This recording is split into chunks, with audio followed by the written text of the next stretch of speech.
Hello everyone, so this is a tutorial for the scenario module for Terasology, in which we will be going over creating a simple fetch quest, and that'll be shown right here, where a player approaches a lake and a lake spirit tells the player that if they retrieve 3 tall grass, then the lake spirit will heal them for half health.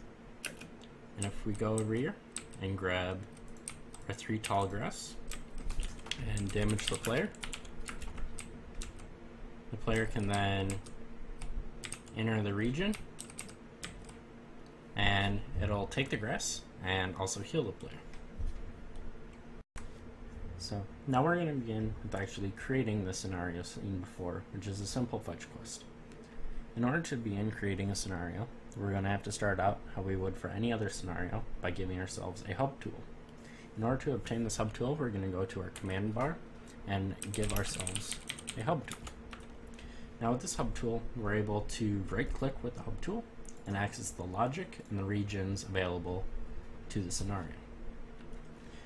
For this scenario, we are going to have 2 triggers. The first is when the player enters the region, and then the spirit will prompt the player to obtain the 3 grass in exchange for a healing effect. Next would be when the player returns to the region and has the 3 grass. At this point, the spirit would thank the player for the grass, take the grass from them, and heal the player. So in order to do this, we're going to focus on just the first trigger at first. The first trigger, we need an actual region for the player to enter. So in order to do this, we're going to right click on our hub tool. We're going to go to our regions tab, and we can right click on our regions in order to add a new region. This is going to put a prompt on the screen in the chat bar indicating that we can left click a block to begin creation of a region. So we're going to go over here and we're going to left click to start our region. This indicates to us that we now need to left click for the second corner of the region. Then we're going to go over, we're going to create a region. So now we have a region that you can faintly see the outline for and the name of the region. But if you'll notice, the region's in the ground, so a player can't actually trigger it. So now we're going to edit the region so that the player can trigger the region, and the region is more descriptive than just a white new region. So to edit the region, we're going to right click on our hub tool again, and now we have our new region in our regions tab. Now we can edit it by either right clicking on the new region and going to edit region, or we can double click on the new region. This is going to open our edit region prompt. So now we're going to start off by naming it for our lake region, and then we're going to color it so that we can quickly see it later. Keeping a good naming convention to regions is very important, because later on in a scenario you may have hundreds of regions and you want to quickly be able to reference them, especially if the regions are halfway across the world or the regions are set to invisible so that you cannot see them, and it becomes a lot harder to actually identify the regions. Now we're going to actually take our region, we're going to the size area, and we're going to increase the size to 3. If we save and accept this, we'll notice that our region is now blue colored and is renamed a lake region. It is also tall enough that a player will trigger it when they walk up to the area. So now we have our region, we actually want to attach the trigger to the region.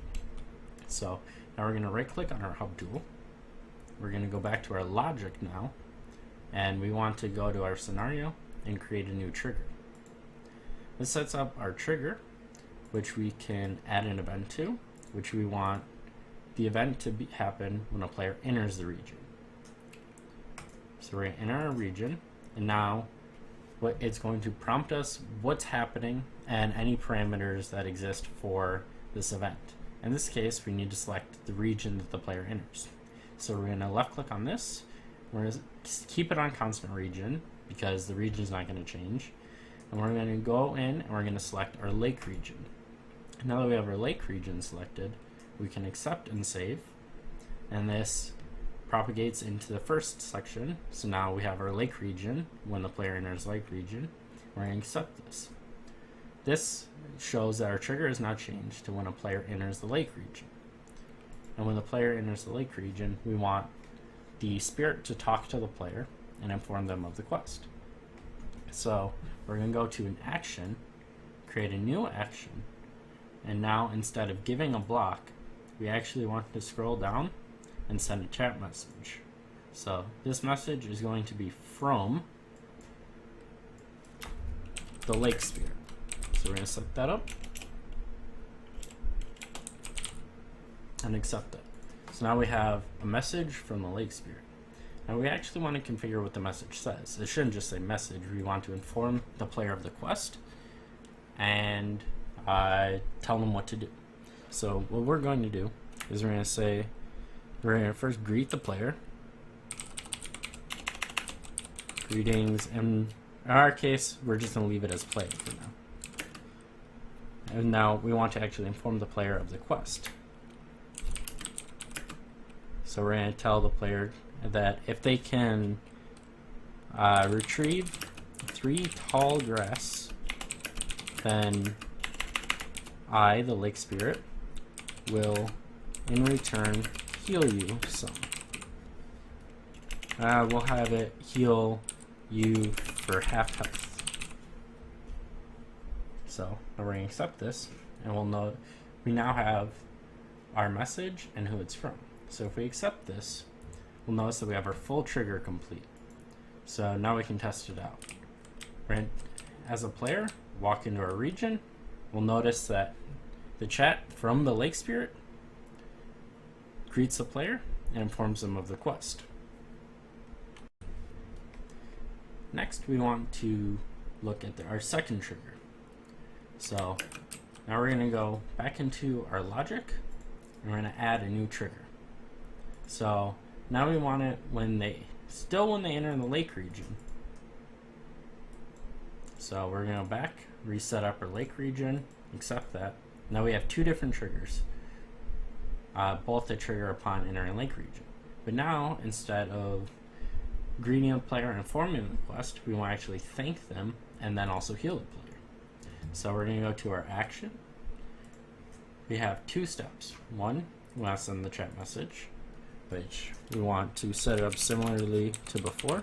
We're going to send a message from the lake spirit, and we're going to say, thank you for the grass. I will now heal you.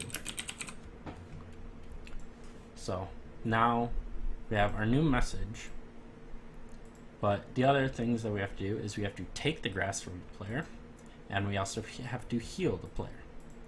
So now we're going to add a new action, which is going to take item, and then go in, scroll through. I'll notice that the grass is not actually an item, it is a block, so we want to go back by going cancel, and we want to change it to instead take block. And what we want to do is we want to take our 3 grass, we're going to switch, instead of stone, we're going to scroll down, and we're going to find our tall grass. In our case, it's just tall grass 1. So we're going to accept this, and we're going to be taking it from the triggering player, which is the player entering the region. So we accept this. We have now sent the message, and we've taken the tall grass, but now we need to heal the player. So we're going to add our last action, which is healing the player, and we want to heal them for half health. So we're going to heal them for an amount of 50. So we're going to accept all this, and now we have our 2 triggers. But the problem is right now, when a player enters the region, it's going to send them the message for the first quest, and it's also going to send them the message that the quest is complete, taking the grass and healing them. But the problem we have right now is that right now when a player enters the region, it's going to send both chat messages. It's going to try to take grass from the player, and it's going to try to heal the player. But we have no conditional setup to indicate which trigger should happen. So now we're going to set those up.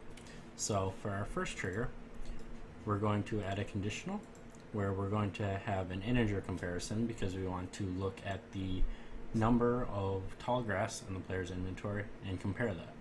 So we're going to set our first integer, we're going to have it be a counting blocks in the player's inventory.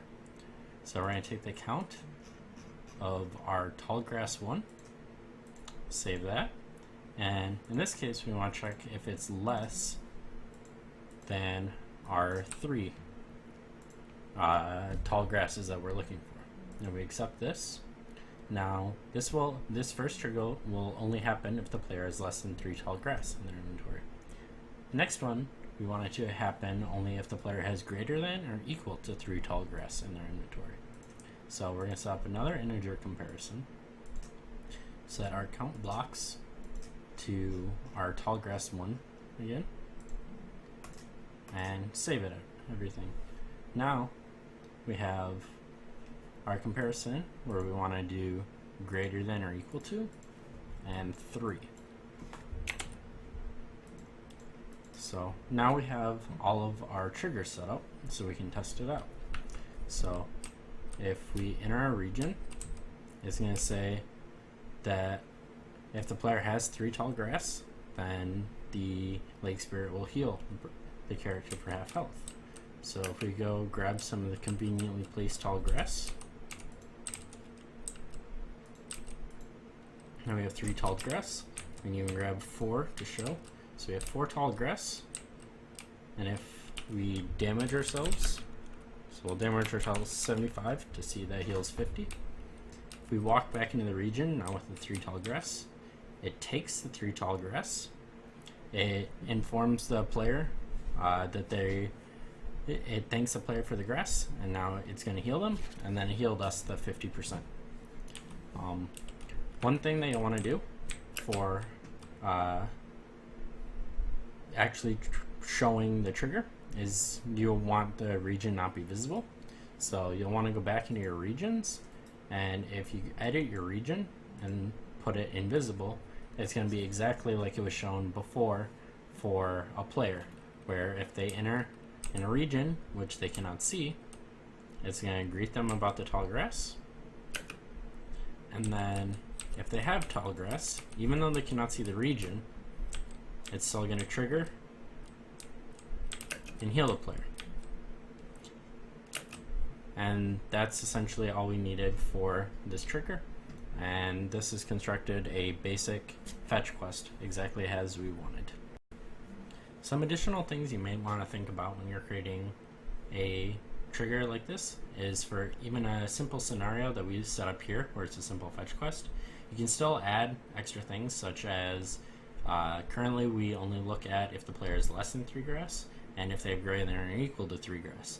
But what you can instead do is have, if the player has no grass, it can do the greeting message like we currently do, and say the player has between 1 to 3 grass, the Lake Spirit will remind the player about the quest, and then if the player has at least 3 grass, the quest will actually trigger.